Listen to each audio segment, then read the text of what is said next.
welcome back to my film and TV channel. Yes, we've got, I was going to say a cracker then, but depends how you look at it really. It's not really a cracker, it's just a surreal drama we've got today. So the clue's in the name, surreal. Yes, like a dream, It's like, when I was young, I used to have quite a lot of weird dreams, very, to the point of where they were like stories, very interesting, but crazy stories, things that wouldn't happen in real life. But we've got a film here that's a bit like a dream, like living a dream, I suppose. Mr. K, this is called, written and directed by Tallulah H. Schwab.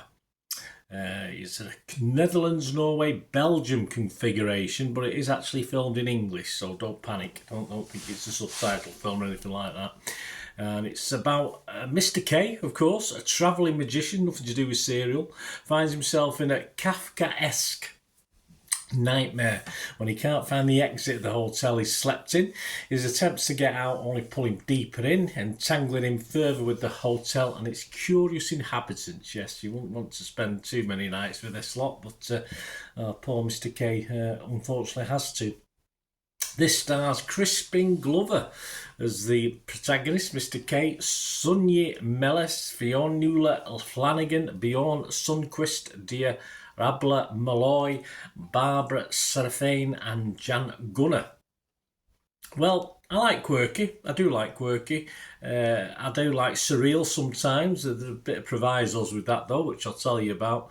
And this, of course, comes in the quirky category and surreal category, no doubt about that. Although quirky, of course, doesn't always mean good, does it? It can be too a bit arty-farty, a bit, a director's vision that we can't really get involved with as watchers. Critics tend to like these sort of things. The public probably not sometimes, but I'm a bit fallen between the two on this one. I find with this sort of film, the journey can be very watchable, even though not a lot's going on. If you like the sort of Outer Limits, Black Mirror sort of vibe, of course, where you're trying to figure out what the hell's going on for most of it. It is 95 minutes approximately, so it's not overly long. As I say, you watch, and sadly these things can be badly let down by what I call a poor ending, but I mean, it's surreal, so I mean, the clue's perhaps in the word that the ending might not be satisfactory, if you like, a bog standard the end, if you like.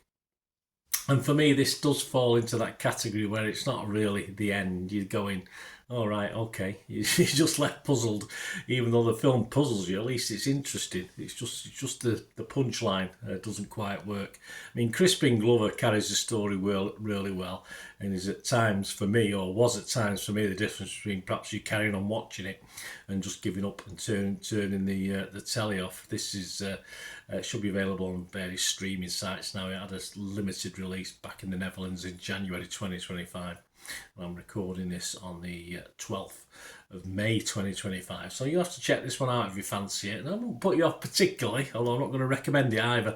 Mary E. Gates from IndieWire on Rotten Tomatoes, she was fresh on this. She said it succeeds as both a homage to Kafka's fascination with the absurdity of life, and especially with the social bureaucratic systems we humans have wrought upon ourselves, and as a sumptuous and surreal feast for the eyes. Well, there you go. I mean, you do really enjoy some of the settings, even the murky ones in this. And there is a clever use of perspective as well to show a world getting smaller as the film progresses. I try not to think. I mean, obviously, Mary's the thinker. You could tell that from that critique, couldn't you? I try not to think too deeply about humankind, and I watch a film because I want to be entertained. It's as simple as that. But Mary's probably correct, actually, about the play on the monotony of human life that we all strive to escape if we can. We don't want this, but sometimes we're forced into it. So I can understand what she's saying, but I say it's not. I'm not usually watching a film from Mary's point of view, but she does have a few points there, valid points, and she liked it, of course. Zachary Lee from RogerEbbett.com. He was also fresh on Rotten Tomatoes. Also got the deeper values in this film. He said, the fun of watching Mr. K is seeing the ways form and theme work in tandem together. Yeah, again, another thinker, our Zachary. Cameron Meyer from Meyer Movies wasn't so hot on it, though. He was a bit rotten. He's a bit more perhaps me to the extreme. He said, I applaud your imagination, Schwab, but next time spend more time channeling Rod Sterling, for while Mr. K's dimension has plenty of sight and sound, it doesn't have enough mind. Yeah, you're gonna have to tread careful. You want to watch this. It looks really good. Looks nice to look at. But of course, you might be a little bit empty after watching or indulging it for 90 odd minutes by that ending. But as I say, I'm not a total downer or total upper on this either way. I mean, for me to summarise this, production values are excellent. That's what I think that Cameron was getting at there. It was the sounds, the sights, excellent.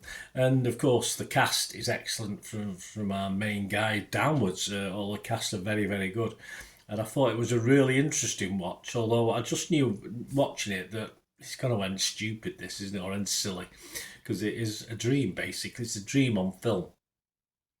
I think if the payoff had been a little bit better, I might have scored this a little bit higher. But the clue is the fact, as I said, it's a surreal drama, so you have to go with it.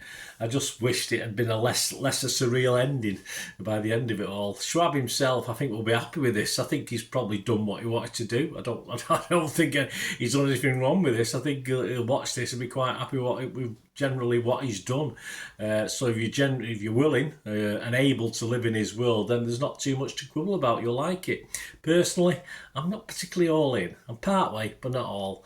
Some scores, not many knocking about. Rotten Tomatoes, just 10 critics, but 8 were fresh and just 2 rotten, so that's good. Internet Movie Database, which is generally Joe Public, 5.9. So just under that wonderful 6 out of 10 I like to see is where my sort of recommendation score is. If it gets to 6 out of 10, watch it, but not quite. That's 545 scores and reviews, so not massive reviews either. And I'll give you my scores. It didn't quite make 6, no. I was fresh on Rotten Tomatoes, just 51.49, I would say fresh, 51% to 49%. I have to be mixed on Metacritic. As I said, I did enjoy a lot of it, but as I say, I wanted a less surreal ending. And I'd just give this my minimum score, which means I sort of liked it, but I couldn't heartily recommend it to you to watch as a watchable film, because it depends what mood you're in. If you're prepared for what you're going to get, this surreal drama, and prepared for it, you might be all right with it and score it a little bit higher. I didn't know. I watched this totally fresh. I didn't read any reviews on it. It just came on, and I thought, I'll give this a watch. I was quite impressed with most of it. As I said, just the ending let it down for me. So I'm going to give it my minimum score, which is 5 out of 10. I say, so let me know if you get to watch this, what you think, or anything to do with film and TV, guys. Just get in contact with me. If you like what I try and do on the channel, and you want to help support the channel, there are ways of doing that. Simply subscribing to other ways, and if you want to find out how you can help support the channel, if you like how I do these things, just keep watching and listening. Ways to help me out, guys, if you watch the ads, if the ads on this YouTube ads, that helps in a very little way, but it all helps. Watch the pennies, the pounds look after themselves, they say, don't they? Or the pennies or the 10p's look after themselves. But if you watch the ads or follow the links on the ads as well, that's always a nice way to support the channel. If you sort of hang on for it, I've done that. I watched other people's and followed the ads, just something I fancied, which does happen from time to time. Of course, you can support me by pushing that subscribe button as mentioned earlier, and that's of course pressing the button so you know when these vlogs are coming out. And of course, I'm always interested in your opinions, and of course, if you can give us a like, that'd be wonderful as well. So thanks for watching, guys. Hopefully I'll join you very, very soon with something else. Until we meet again, I'll never ask one thing, don't I? Please stay safe, everyone. Bye for now.